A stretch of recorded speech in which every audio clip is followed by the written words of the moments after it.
Welcome everyone, my name is Jordan Farmer. This is the Uncommon Ground YouTube channel where we are indoctrinating the masses, and today I'm going to be breaking down one of the biggest ideological divides in politics and one of the biggest divides in terms of systems of economics, and that is capitalism versus socialism.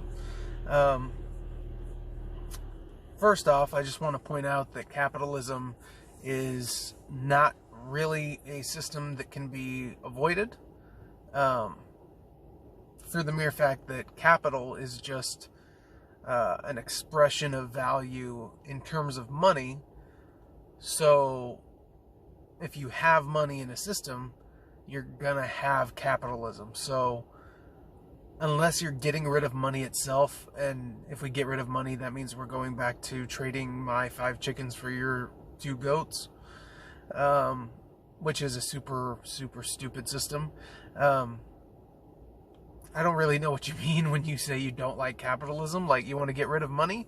Well, okay, then we all go back to being poor and farmers, because that's how you rack up efficiency points, is by trying to win at the game of production, consumption, and investment. Anywho, the point is, capitalism is like the Soviet Union was a capitalist system. The current system in China, the North Korean system, any system with money is a capitalist system because there's capital there. You're never getting around that. So to even believe that you can, or to be an enemy of capitalism, is to just not know what you're talking about.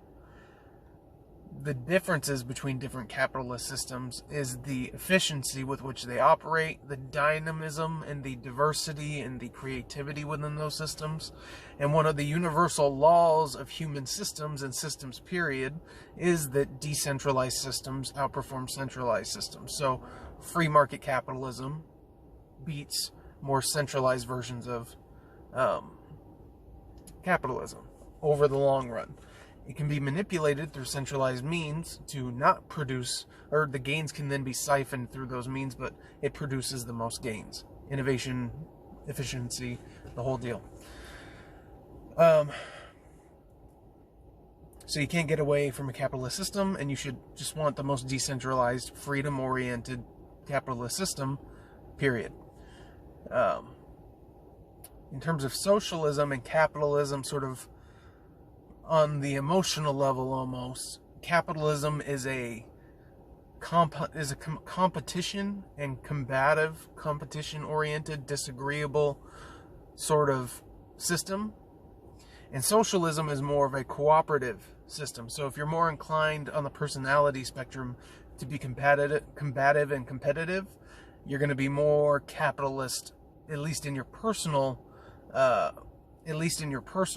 You may not say it in your politics, but if you lean towards that way, you're going to be a bit more capitalistic in your own behavior, competitive.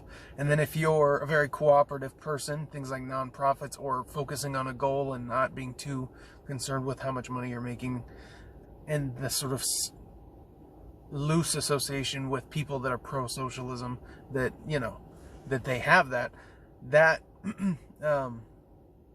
it's fundamentally a personality difference.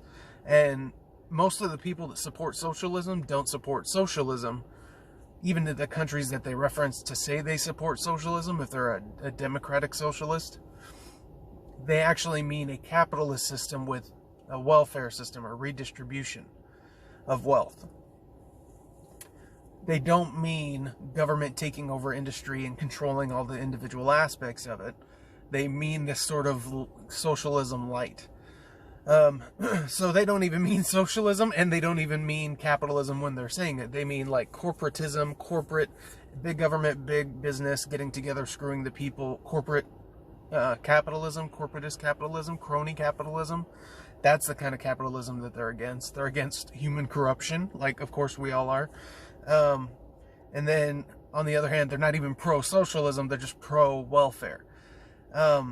In terms of welfare and the philosophical divide on welfare, and the redistribution of wealth, on a certain level, I understand that there's a lot of psychological problems and a lot of moral problems with just taking money from some people and just giving it to another, especially when the person who you're taking it from is productive and the person you're giving it to is unproductive, and that's why you're doing it.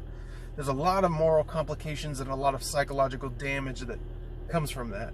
So I sympathize with that position from the right. Now, beyond that, in a certain sense, they're drawing concrete lines between things philosophically that are not concretely distinguishable from one another.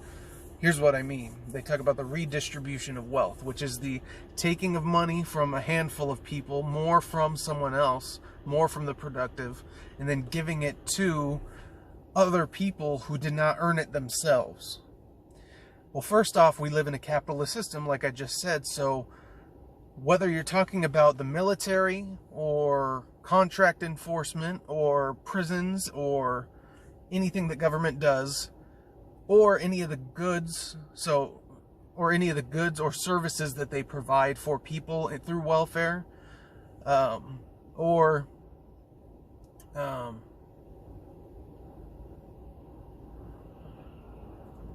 any cash payments that are sent to people. Like, I'm not talking about like the amounts or why they're giving people money, but just the movement of money, the movement of value. It happens on all those levels. So when you have the military service, you have more people. So even if you have a flat tax and it's just the military that's being paid in courts and stuff, everyone's benefiting from that system. So some people that are wives or children or whoever have not contributed whatsoever to that system, yet as a citizen they have a right to benefit from those programs, military courts and stuff, and those cost money. And the money that is gotten to fund those comes from, even if it was a flat tax, that still means that rich people pay more dollars to the government than poor people pay dollars to the government. So you have unequal taxation in a certain sense, not percentage of your income unequal, but unequal in real numbers and real money. You have unequal taxation. And then beyond unequal taxation, you have uneven distribution of that wealth.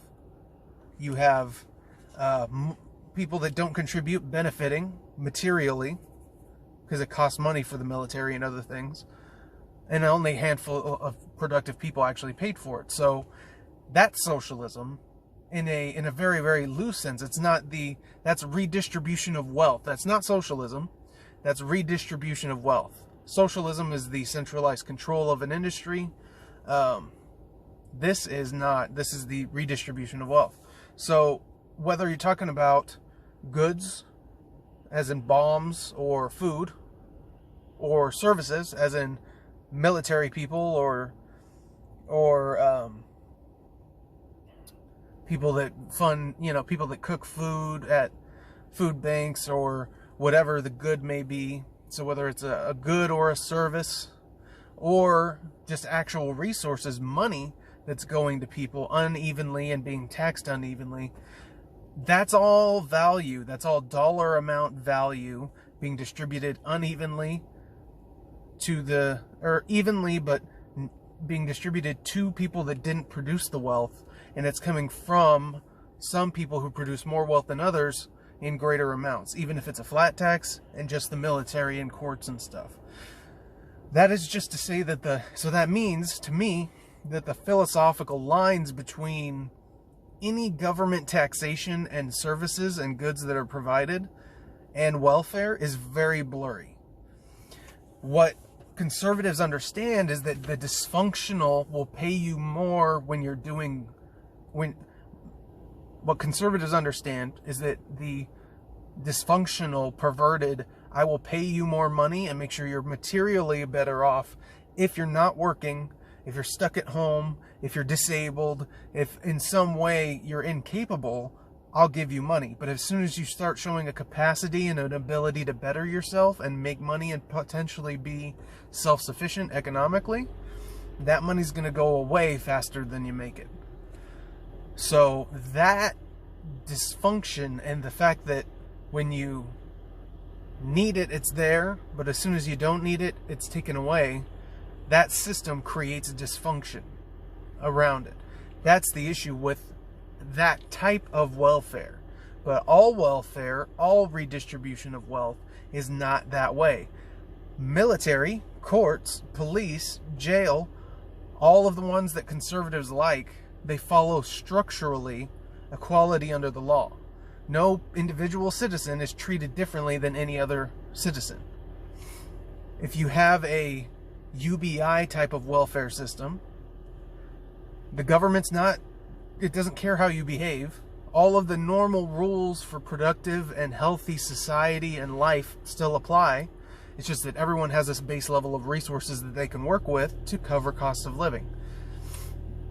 If you have no minimum wage and you have free housing and free electricity and free water, the way I illustrated in my other videos, then I don't care about a UBI. But if we don't have those things, then a UBI makes a lot of sense. It's the only way we actually solve poverty, and it makes it so that two-parent or multi-adult households are better funded by government than single-parent households, which incentivizes that. Even if it's just sisters and their kids getting together because they both got divorces, that's better than them being apart and those kids being stuck with just one kid and there being no trade-offs between the adults.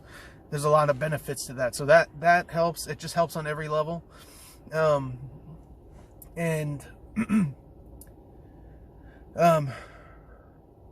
You could have a flat tax. So right now, if you try to implement a flat tax and you do it at the appropriate minimal government level, it's 25% of GDP. It's still a 30% income tax, and a 30% income tax is way too much for people to pay right now with suppressed wages. If you had a UBI of 12 grand and then you implemented the 30% tax, you could have a flat tax and then a flat UBI, so that everyone's getting the same amount of money from the government, everyone's getting taxed the same percentage of their income from the government, and rich people are better off in that scenario because they're paying less in taxes on the high end, and other people and everyone in the middle class and the lower class, they're getting like a huge tax break, because if you get 12 grand a year, say, from the government, until you pay, and you're paying 30% in income taxes, until you make 40 grand a year and you're paying 30%, you're not going to pay that 12 grand back. If it's 2 adults in a household, then it's 80 grand that needs to be earned. 3 adults in a household, it's 120 grand that needs to be earned. So before you start actually paying more to the government than you're taking in. So it's a tremendously progressive system, even though it's a flat tax, because it has that UBI sort of layer built underneath.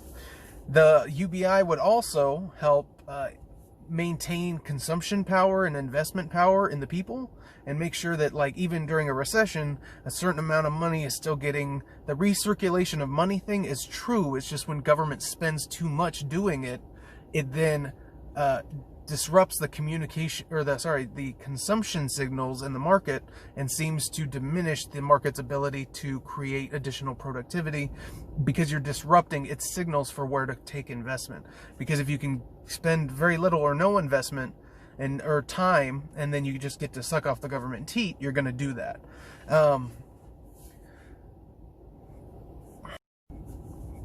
So free market capitalism, where the gains of the system are either trapped within the system or trade deals are made even. So we have reciprocal trade, so that you have even capital flow and neutral GDP force. And then you have this redistributionist UBI type system. You've solved poverty. You've not interrupted the capitalist system whatsoever. People are just as incentivized, maybe even more incentivized, because they'll be able to go further with it for the amount of productivity that they can make. People will be more productive and still operate aggressively within the economy. And we can actually get along as a country. We have a unified capitalist, socialist sort of system. Again, the capitalists capitalism is not actually what they're attacking. It's corrupt capitalism, and they don't even support socialism if you support socialism. And most of the people that support capitalism and free market capitalism, even if they say they have issues with the way our welfare system works, If you asked any of them, do you want to cut all of the welfare programs, all of the housing programs, all of the disability programs, Social Security, blah, blah, blah, blah, blah, blah, blah, they're not going to do it. The redistribution of wealth in the sense that conservatives usually sort of frame it and say that they're against it, hypothetically, that ship has sailed, man. The moral crime of the government taking money from some people and giving it to other people has been done. The question is, oh, and if you try to remove the system that's been feeding all those people that are now dependent, you're just going to cause a major amount of human suffering. So there's no pulling out of these systems. So we need to transition, the way Andrew Yang illustrated it, transition to have an opt-in UBI where you give up all other welfare programs in exchange for $1,000 a month, but you get that for the rest of your life. It has nothing to do with like Social Security. That's on top of, that's separate from Social Security. And then you then have the freedom, if you choose that, to be as productive and pursue success as much as you want. And if you want, you could just take time off also, whatever you may want, you know, depending on what you're doing and what value you're bringing. Staying at home and producing music or whatever it might be, or art, that might be more value to society than you finding a way to be productive beyond that. And even then, nothing's in the way of you being economically productive. There's 168 hours in a week. If you sleep 8 hours a day, you still have 112 hours left over. That's a lot of time to get stuff done. You can have a 40-hour-a-week job, you know, the 10 hours of commuting. You still have another 50, 60 hours you're working with there, you know.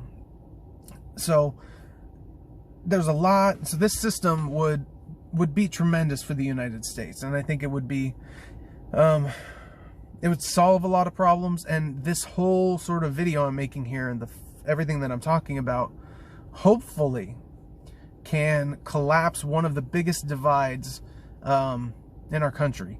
We can have redistribution of wealth, we can have a flat tax, but it has to all operate under equality under the law. And we can even have universal health savings accounts. And I'm going to illustrate this tomorrow. My version of a UBI, or no, I'll just tell you right now.